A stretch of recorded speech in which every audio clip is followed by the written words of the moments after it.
Assalamualaikum dan salam sejahtera diucapkan kepada Puan Zuraini dan sahabat sekalian. Assalamualaikum warahmatullahi taala wabarakatuh dan salam satu permata. Sekalung aspirasi saya hulurkan buat yang dihormati Puan Zuraini, rakan-rakan seperjuangan, seterusnya hadirin sekalian. Berdirinya saya di sini adalah untuk menyampaikan sebuah ucapan bertajuk pencemaran alam sekitar.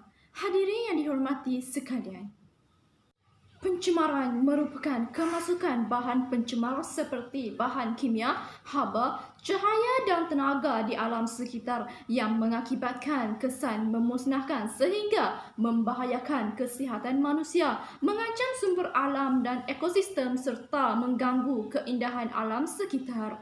Perkataan alam sekitar atau dalam bahasa Inggeris disebut environment membawa maksud keadaan sekeliling atau lingkungan. Oleh itu, berdasarkan kepada terjemahan literal, perkataan alam sekitar menuju kepada apa sahaja dalam lingkungan manusia. Isu pencemaran yang merupakan isu global ini perlu dibincangkan, difikirkan dan ditangani bersama-sama di peringkat antarabangsa. Ini kerana masalah pencemaran yang berlaku di seluruh dunia ini pernah, sedang dan akan dialami oleh seluruh negara. Jadi, langkah-langkah bijak perlu dirancang bagi mengatasi masalah ini.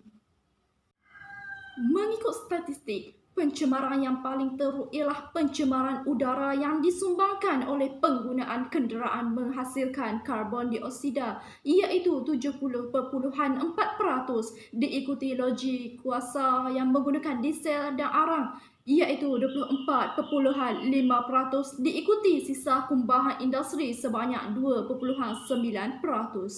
Keseluruhannya, pencemaran yang terhasil adalah 3.2 juta tan dan meningkatkan suhu di Malaysia antara 1 sehingga 1.5 darjah Celsius setahun. Pencemaran udara boleh menyebabkan serangan asma dan juga boleh menyebabkan penyakit tersebut bertambah teruk. Menurut kajian, 75% pesakit asma menyatakan serangan asma bertambah teruk disebabkan terhidu asap kenderaan. Pencemaran udara yang tinggi menyebabkan bahan tercemar itu tersedut ketika bernafas. Pesakit asma adalah lebih sensitif kepada bahan pencemar udara dan mudah mendapat gejala serangan asma. Seterusnya ialah pencemaran air. Pencemaran air berlaku adalah hasil daripada aktiviti manusia sendiri. Antaranya ialah pembuangan sampah sarap dan bahan kumbahan secara tidak bermoral ke dalam sungai. Sampah sarap dan bahan kumbahan dari kawasan perbandaran telah menyebabkan berlakunya pencemaran air. Hal ini menyebabkan air tercemar dan tidak selamat digunakan. Penebangan pokok-pokok di hutan untuk tujuan komersial juga menyumbang kepada pencemaran air. Pokok-pokok ditebang untuk membuka penempatan baru untuk kediaman manusia dan mendirikan kilang.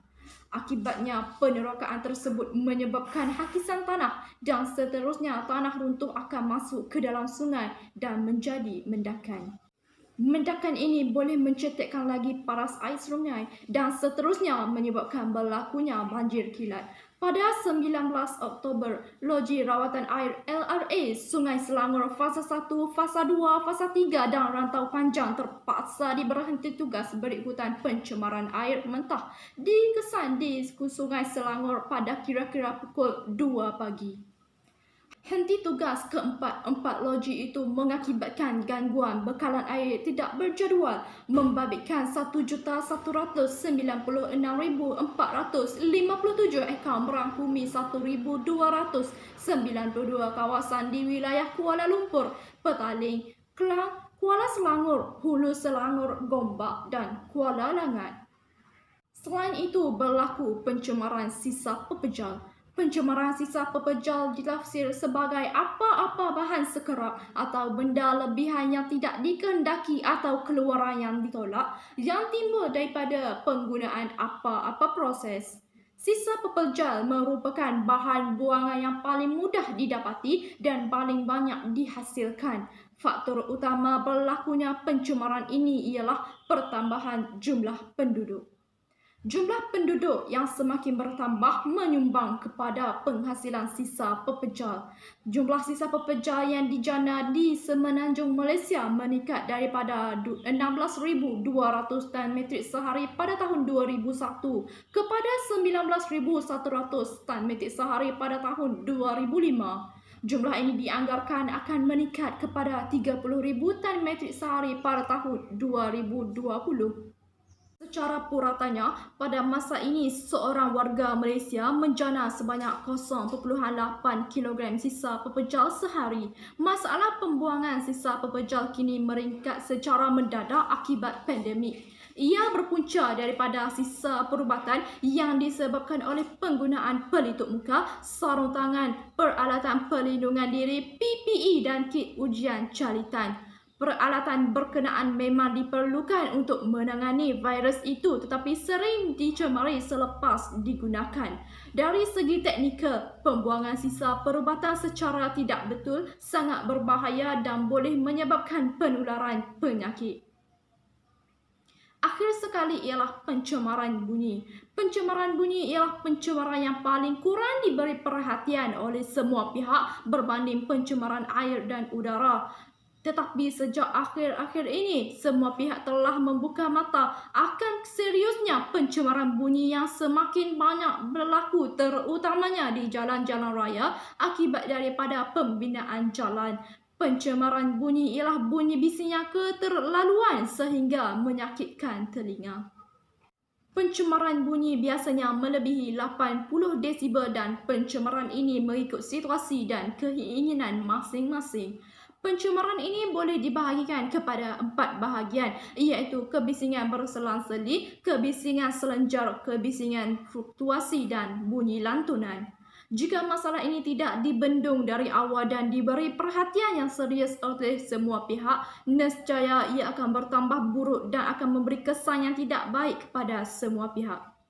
Punca pencemaran bunyi ini kebanyakannya ialah disebabkan peningkatan penggunaan kenderaan di jalan raya yang membawa kepada kesesakan lalu lintas. Ini kerana semasa mengalami masalah sesak lalu lintas, pengguna kenderaan telah hilang kesabaran lalu membunyikan hon tanpa henti. Bunyi hon kenderaan dan enjin kenderaan berat serta berenjin diesel inilah yang membawa kepada pencemaran bunyi. Begitu juga dengan kenderaan awam seperti teksi dan bas yang tidak mempunyai alat penyerap bunyi yang berfungsi dengan baik turut menyebabkan masalah ini bertambah serius. Pemilik kenderaan yang tidak bertanggungjawab yang mengubah suai exhaust kenderaan mereka bagi memenuhi kemahuan mereka telah menghasilkan bunyi yang lebih kuat. Bunyi berkenaan telah mengganggu kehidupan orang di sekeliling secara langsung. Kesimpulannya, kerakusan membina pembangunan tanpa mengkaji kesan jangka masa yang panjang terhadap alam sekitar seharusnya menjadi polemik masyarakat dunia pada hari ini.